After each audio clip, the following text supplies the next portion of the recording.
Daniel Hayes and Emily Carter had just said, "I do." A decorated police officer and a beloved schoolteacher, they were the picture of happiness as they flew to Bora Bora for their dream honeymoon. But within days, paradise turned into horror.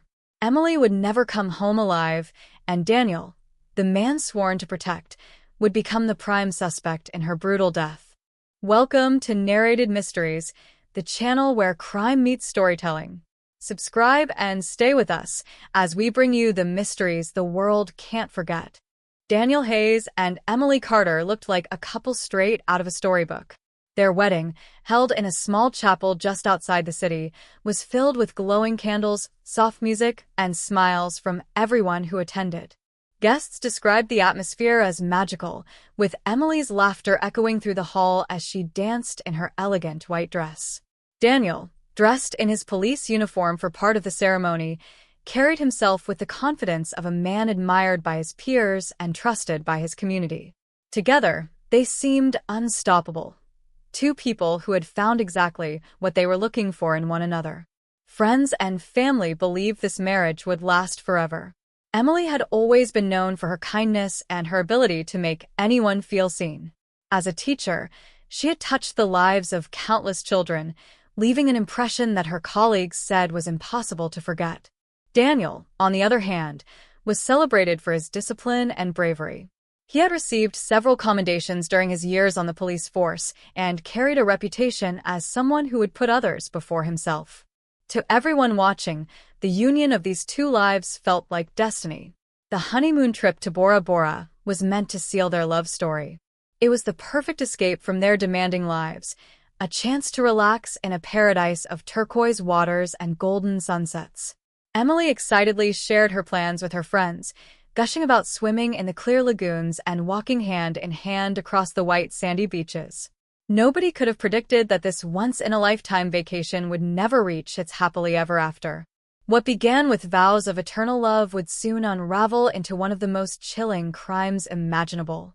Behind the smiles and public displays of affection, subtle cracks were already forming in Daniel and Emily's relationship. Those closest to them had seen small hints that not everything was as perfect as it appeared. Daniel's protective nature often crossed the line into control. He liked to know where Emily was at all times, who she spoke with, and even what she wore. At first, she defended his behavior, assuring friends it was just his way of showing care, the habits of a man trained to always be alert. But the truth was less about concern and more about power. In private, Daniel's temper could flare without warning. A misplaced word or a simple disagreement would leave Emily retreating into silence, trying to avoid escalating tension. She had a gentle personality, always striving to keep peace, while Daniel thrived on authority and order. This imbalance created a quiet storm that few outsiders recognized. At gatherings, Emily's light-hearted chatter seemed less frequent, replaced with careful glances toward her husband, as if measuring his mood before speaking. Even her closest friends admitted later that they overlooked the warning signs. They believed love could soften sharp edges, that marriage would stabilize Daniel's intensity. Emily herself believed in giving people the benefit of the doubt, holding on to the hope that the man she married was the same one who once charmed her with kindness and attention. But beneath the polished image of the model officer and loving husband, a darker side waited to surface. These early signs, brushed aside as quirks or stress, would become chilling in hindsight. What once seemed like small controlling behaviors were in fact the first shadows of something far more dangerous.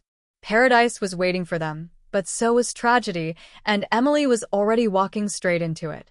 When Daniel and Emily arrived in Bora Bora, it felt like stepping into a dream. Their overwater villas stretched out above the lagoon, with glass floors showing fish swimming beneath their feet. The turquoise water sparkled under the sun, and palm trees swayed in the warm breeze. Staff greeted them with flower leis and fresh fruit drinks, marking the beginning of what should have been a picture-perfect honeymoon. To the outside world, the couple appeared deeply in love, smiling for photos and holding hands as they explored the resort.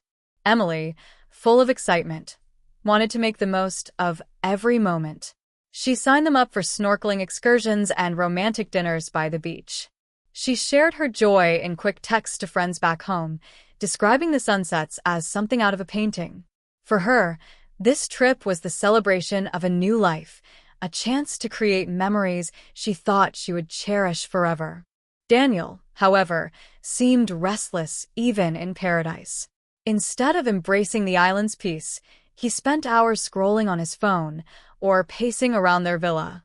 When Emily laughed with staff or spoke enthusiastically about activities, his expression would sometimes darken. While Emily's joy grew, Daniel's patience seemed to shrink. The contrast between them became more noticeable as days passed. Emily threw herself into the experience, eager to swim in the lagoons and try new foods, while Daniel often appeared detached, as though something else weighed on his mind. The staff noticed the difference, but assumed the couple was simply adjusting to married life. What no one realized was that beneath the island's postcard beauty, tension was tightening like a rope. The honeymoon that promised endless happiness was already turning into something far more sinister. It didn't take long for the cracks in their paradise to become visible. By the third day, staff members at the resort noticed changes in the couple's demeanor. Emily, who had arrived with a bright smile and overflowing excitement, began moving more quietly, her voice softer, her laughter less frequent.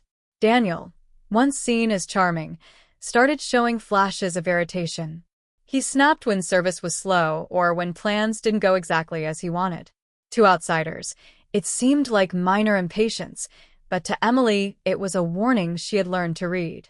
Other guests recalled hearing muffled arguments drifting from their overwater villa late at night. Doors slammed, footsteps echoed across the wooden deck, followed by long stretches of silence. During the day, Emily sometimes appeared with red eyes, as if she had been crying, though she hid it behind sunglasses and forced smiles for photographs. Daniel, on the other hand, seemed determined to maintain a mask of control, acting polite in public, but with an edge that unsettled those around him. One evening, during a group snorkeling trip, Emily appeared withdrawn, clinging to her equipment while Daniel stayed close behind her, watching her every move. The carefree energy she had radiated just days before was gone, replaced by unease. Staff who interacted with the couple whispered privately about the tension, but no one stepped in. Honeymoon arguments were common, they reasoned, and it wasn't their place to interfere. What no one knew was that these small observations were the surface of something far more dangerous. Emily was trapped between the image of the dream vacation she had longed for and the reality of a husband whose temper seemed to grow stronger each day. The paradise that once promised peace was quickly turning into a cage. On their fourth night in Bora Bora, the tension finally erupted.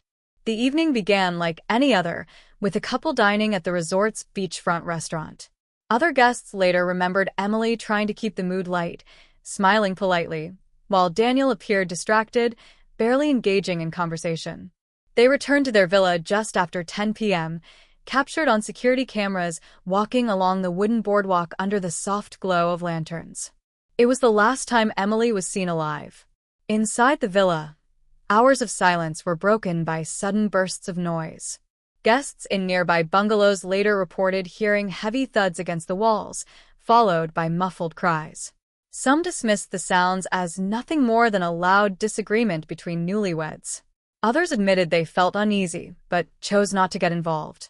By the early hours of the morning, the noises stopped, replaced by an eerie stillness.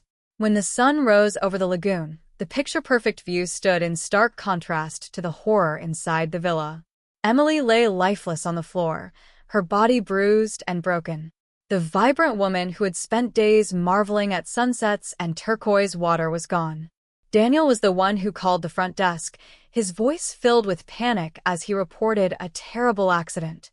He claimed Emily had slipped on the deck outside, struck her head, and never regained consciousness.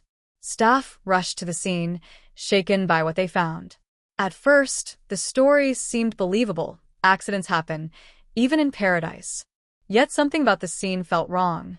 Emily's injuries were too severe, too widespread to match the explanation. While Daniel clutched his head in despair, the staff quietly began to wonder if the officer's story was hiding something far darker. Daniel's frantic call to the front desk set everything in motion. He insisted Emily had slipped on the wet wooden deck after stepping outside to admire the moonlight. By the time he found her, he claimed she was unresponsive. Resort staff arrived quickly, finding Daniel pale and visibly shaken, pacing the villa and repeating his story as though rehearsing it. Emily's body was positioned near the sliding doors, but the details didn't line up. The wooden planks were dry, and there was no sign she had fallen in the way he described. At first, staff hesitated to question him.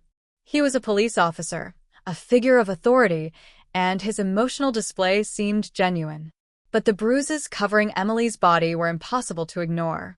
Her arms showed clear signs of defensive wounds, her ribs bore marks of blunt impact, and her face carried more than a single injury. It didn't look like the result of one sudden fall. It looked like the aftermath of repeated violence. When local authorities arrived, Daniel's account began to crumble under basic questioning. He shifted small details, the time he discovered her, the sequence of events leading up to the incident, even the reason Emily supposedly stepped outside. Investigators noticed his tone changed when pressed, from sorrowful to defensive. His attempts to explain away the inconsistencies only deepened suspicion. Despite his training in law enforcement, or perhaps because of it, Daniel seemed determined to control the narrative. He emphasized his role as a husband in shock, hoping sympathy would shield him from scrutiny. But the physical evidence in the villa spoke louder than his words. What he described as a tragic accident already looked like something else entirely, a brutal assault disguised as misfortune. The truth began to surface when Emily's body was taken for examination. Local authorities ordered an autopsy to confirm the cause of death, expecting perhaps a head injury consistent with Daniel's story. What the medical examiner discovered told a far darker tale.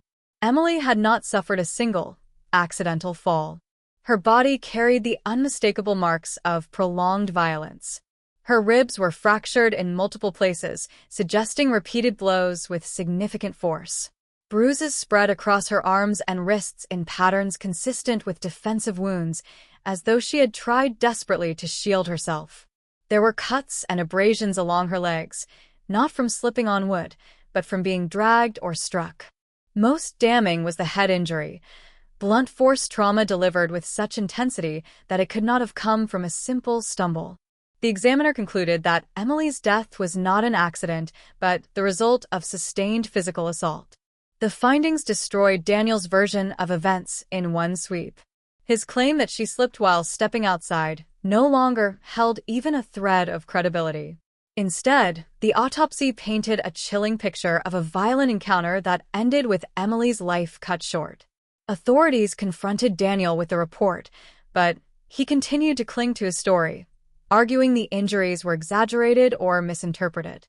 Yet every detail, the depth of the bruises, the pattern of the fractures, the evidence of a struggle, undermined his defense. Investigators knew they were no longer looking at a grieving husband. They were staring at their prime suspect. Emily's death certificate was officially marked as a homicide. With that single declaration, the honeymoon narrative collapsed. The fairy tale marriage had become a case of cold-blooded murder, and the man once sworn to uphold the law was now at the center of it. The autopsy report left investigators with no doubt that Daniel's story was fabricated, and their focus shifted entirely to exposing the truth he was trying so hard to conceal.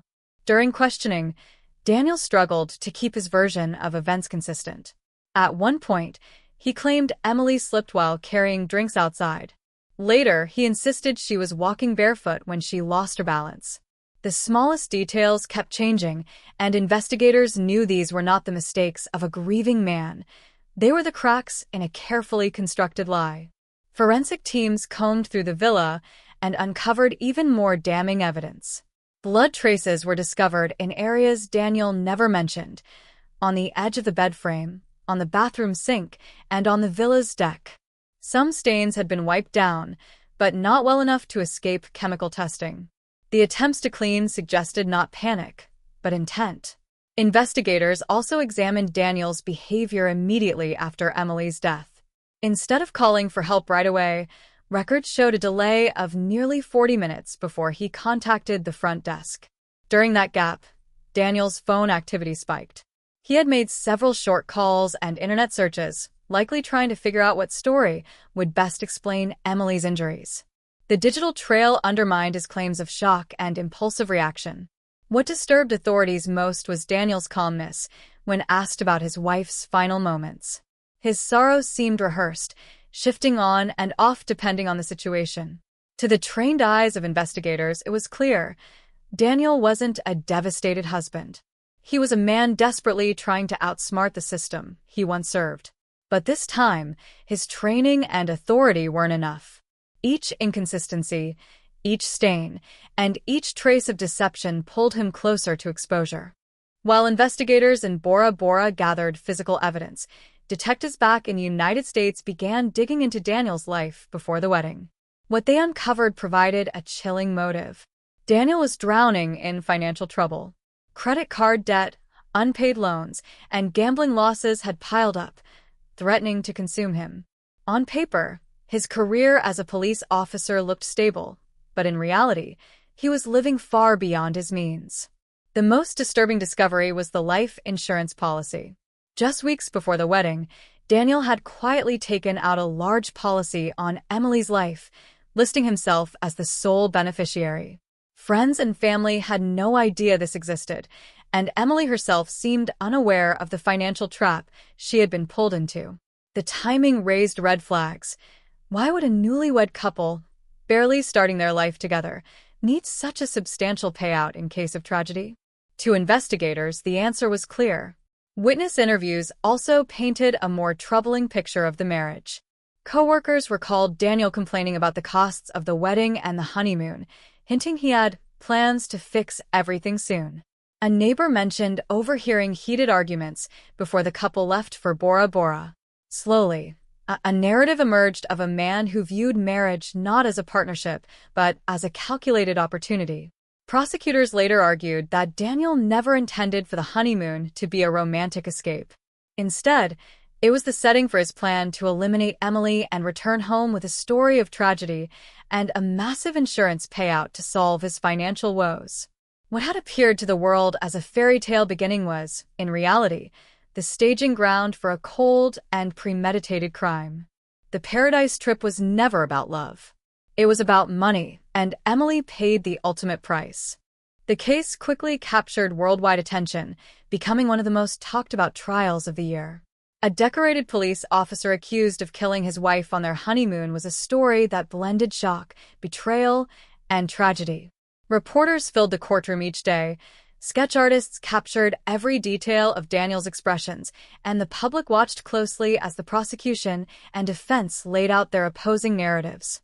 Prosecutors painted Daniel as a man who had meticulously planned his wife's death.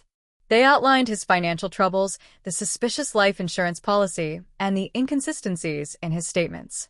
The autopsy photographs, shown to the jury, revealed injuries that no accident could explain. They emphasized the timeline, pointing out the unexplained delay before Daniel called for help and his suspicious phone activity during that time. To the jury, they argued, this wasn't the case of a grieving husband, but of a manipulative killer who thought he could outsmart everyone. The defense fought back with claims of a tragic accident. They argued Emily's injuries could have been exaggerated by the fall and that Daniel's inconsistent statements were the result of shock and trauma. They reminded jurors of his years of service as a police officer, portraying him as a man who had dedicated his life to protecting others. But each argument faltered against the mountain of evidence. Witnesses from the resort testified about the couple's arguments, the noises heard that night, and Emily's sudden change in behavior. Financial experts explained Daniel's desperate debts. Every testimony chipped away at the image of a devoted husband and revealed the truth hiding underneath. As the trial went on, the courtroom atmosphere grew heavier. It was clear that this was no simple case of bad luck or misfortune. It was premeditated murder, carried out in the very place meant to celebrate love. When the time came for the jury to deliver its decision, the courtroom was silent. After weeks of testimony, evidence, and emotional accounts, 12 people now held Daniel's fate in their hands. He sat at the defense table, staring forward, expressionless, as though trying to hide the storm beneath his calm exterior. Emily's family clutched each other tightly, waiting for justice. The verdict was swift. Guilty of first-degree murder. The words echoed through the room, shattering whatever hope Daniel might have held. Gasps filled the gallery, and Emily's mother wept openly as the decision confirmed what she had known in her heart since the day her daughter's body was returned home. For the first time, Daniel's mask cracked. His jaw tightened, and he lowered his head, realizing the world no longer saw him as an officer or a husband, but as a murderer. During sentencing, the judge spoke firmly about the betrayal of trust. As a police officer, Daniel had been sworn to protect lives, yet he had taken the life of the person he vowed to love most. The crime was not impulsive but calculated, carried out in a place meant for joy. For that, there could be no leniency.